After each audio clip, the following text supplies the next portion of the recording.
Ada buku yang amat sangat baik, judulnya Tarikh Ad-Diyanah Al-Yahudiyah, sejarah agama Yahudi.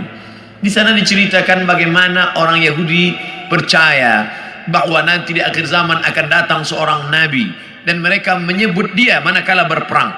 Ini Yahudi, ini Bani Ghatafan. Mereka berperang dengan Bani Ghatafan, dan sebelum berperang mereka berdoa kepada Allah, ya Allah, tolonglah kami melawan Bani Ghatafan berkat nabi terakhir yang engkau utus.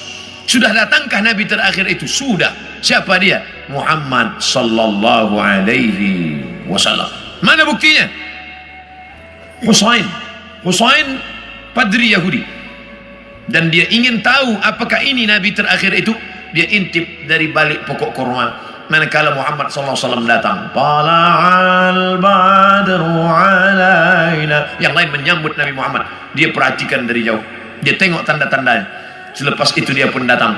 Engkaulah nabi terakhir, asyhadu an la ilaha illallah wa asyhadu anna muhammadan rasulullah. Selepas itu Nabi robah nama dia menjadi Abdullah bin Salam. Dia pun masuk ke rumah Nabi. Tak lama selepas itu datang orang Yahudi ramai-ramai. Nabi bertanya kepada mereka, kamu kenal dengan Husain? Kenal. Siapa Husain? Padri kami. Siapa Husain? Anak orang baik. Husain adalah orang baik, anak orang baik, keturunan orang baik. Apa kata Nabi? Husain sekarang ada dalam rumahku dan dia sudah Islam. Apa pendapat kamu? Husain orang paling jahat, anak paling jahat, datuk nenek moyangnya orang jahat, dan dia ada paling jahat di dunia. Kenapa Husain masuk Islam? Kenapa mereka tidak? Karena Husain melepaskan dari segala kepentingan. Sedangkan yang ini masih inginkan kekuasaan, masih inginkan harta benda. Bila aku masuk Islam, nanti aku akan susah, aku akan miskin. Alladzina atainahumul kitab, mereka yang kami berikan Taurat dan Injil, ya'rifunahu kama ya'rifuna abna'ahum. Mereka mengenal Muhammad SAW sebagaimana mereka mengenal anak kandung mereka sendiri. Nauzubillah, accident, terjadi musibah, hancur muka anak. Lalu kemudian seorang ayah dan bunda datang ke hospital. Kami nak tengok anak kami. Betulkah dia yang kena accident? Nauzubillah. Belum buka wajahnya dah tahu ini anak kami. Dari mana? Dari jari kakinya. Buka jari kaki, iya, ini memang anak saya. Dari mana puan tahu? Dari mana tuan tahu? Ini kaki anak kami. Mereka kenal Muhammad SAW lebih daripada anak kandung mereka sendiri. Mana bukti? Ketika Nabi Muhammad SAW dibawa oleh Abu Talib menuju Busra, negeri Syam. Sebelum sampai ke sana, mereka berhenti sejenak. Lalu Bahira keluar. Bahira keluar daripada tempat suci. Bahira seumur hidup tak pernah keluar, dia hanya beribadah saja. Tapi hari itu Bahira datang. Apa kata Bahira? Bertanya kepada Abu Talib, ya rajul, wahai lelaki, siapa anak kecil ini? Kata Abu Talib, ini anakku, hadza ibni. Kata Bahira, kalau betul kitab yang kubaca, ini bukan anakmu, anak ini yatim, ayahnya dah mati sebelum dia lahir. Kenapa? Karena 3 tanda aku tengok. Pokok kayu bersujud, batu-batu bersujud, dan ada awan yang dari tadi menaungi dia. Tersenyum Abu Talib, ini memang bukan anakku, ini adalah anak saudaraku. Karena orang biasa berkata anak saudara itu anak kita juga. Anak saudara anak kita, rumah saudara rumah kita. Tapi bini dia bukan bini kita. Ini siapa? Ini anak saya. Itu kan bukan anak ustaz, itu kemanakan ustaz, anak saudara. Udah macam anak saya.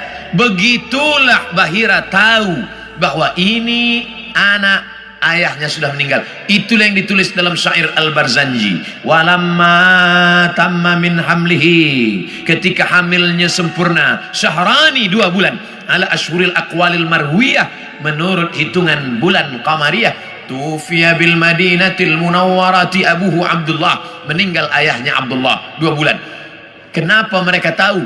Karena itu tertulis dan dituliskan dalam Al-Quran surat As-Saff, ya'ti mim ba'dismuhu Ahmad, akan datang nabi terakhir nanti dan dia bernama Ahmad. Kenapa yang datang itu Muhammad?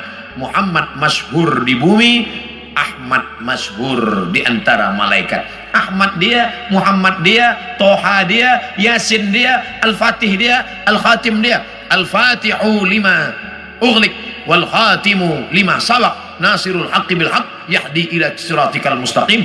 Dialah Al-Aqib, dialah Al-Hasyir, huwa Ahmad, huwa Muhammad, huwa Toha, huwa Yasin, huwa Khatim, huwa Fatih, huwa Al-Aqib, huwa Al-Hasyir, huwa Al-Hami. 99 ini nama-nama, tapi dia juga adalah Muhammad sallallahu alaihi wasallam. Kenapa mereka tak beriman? Karena mereka berkeyakinan yang datang itu keturunan Ibrahim, tapi dari jalan nasab Ishak. Ibrahim punya anak Ishak, Ishak punya anak Yakub. Yakub, nama lain daripada Yakub, Israel. Maka anak cucu Yakub disebut dengan Bani Israel. Yakub punya anak Yusuf, Yusuf punya saudara lelaki bernama Yahuza. Cucu cicit keturunan Yahuza disebut dengan Yahudi. Mereka ingin Nabi terakhir itu keturunan Ishak, Yakub, Yahuza.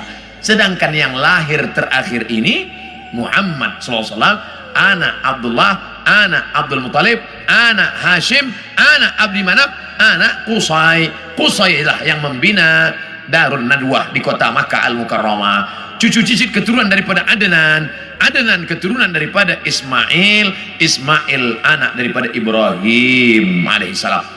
Falamma ja'ahum ma arafu, ketika mereka didatangi, ketika datang orang yang mereka kenal itu, kafaru bih, mereka pun kafir dan ingkar. Padahal beza mereka hanya 2 simpang saja, satu simpang Ishak, satu simpang Ismail. Mereka tak percaya. Bagaimana dengan kita orang Melayu? Andailah orang Melayu tak nak beriman kecuali dengan Nabi Melayu.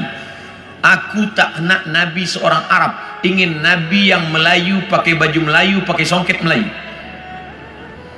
Aku Abdul Somad, saya Abdul Somad, tak pernah mempermasalahkan apakah dia datang dari Arab, apakah dia dari Quraisy.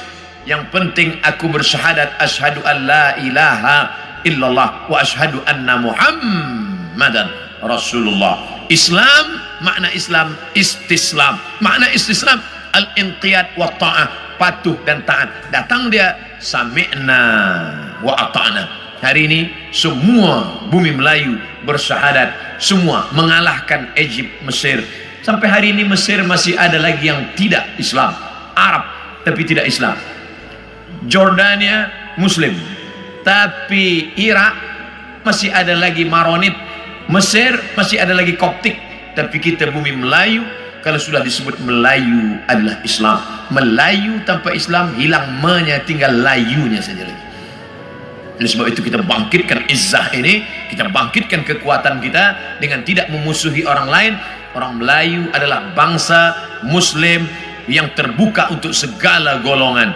Tuan boleh pergi ke Pulau Sumatera, tengok kampung Melayu Delhi, Medan, North Sumatera Utara. Di sana ada nama Kampung Kling, karena ada tempat orang Hindu yang dibawa oleh Inggris masa dulu untuk memetik tembakau. Sampai hari ini masih ada. Di sana pula ada kampung nama Pecinan, tempatnya orang saudara kita daripada Chinese, Tionghoa, masih ada tegak berdiri. Orang Melayu Muslim adalah orang yang menebarkan kedamaian. Wa ma arsalnaka illa rahmatan lil alamin. Terbuka, kita tak pernah memusuhi orang lain. Kamu nak beramal, sila beramal. Wala ana abidum ma'abattum wala antum abiduna ma'abud lakum dinukum waliyadin. Kita seperti lebah. Bagaimana lebah? Lebah itu tak pernah makan yang tak baik. Yang dimakan lebah itu hanya manis dari bunga-bunga. Sampai hari ini belum ada lebah guna dadah. 2, yang keluar daripada lebah pula elok-elok saja, yaitu madu lebah. Kenapa saya minum madu penyakit gula, diabetes saya?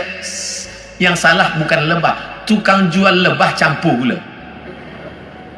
Yang ketiga, bahwa lebah hinggap di ranting, tak ada ranting patah. Sampai hari ini lebah hanya membuat sarang di kayu tualang yang besar. Tak ada lebah patahkan ranting. Lebah tahu ini sesuai, ini tak sesuai. Yang keempat, lebah jangan diganggu. Orang Islam jangan diganggu. Bila engkau ganggu sarang lebah, dia akan kejar engkau. Masuk pun engkau ke sungai, dia akan tunggu. Bila kau tak bernafas, engkau tarik nafas, di situ dia guna. Kepala engkau akan bengkak. Hati-hati dengan lebah. Dan lebah ada senjata satu saja.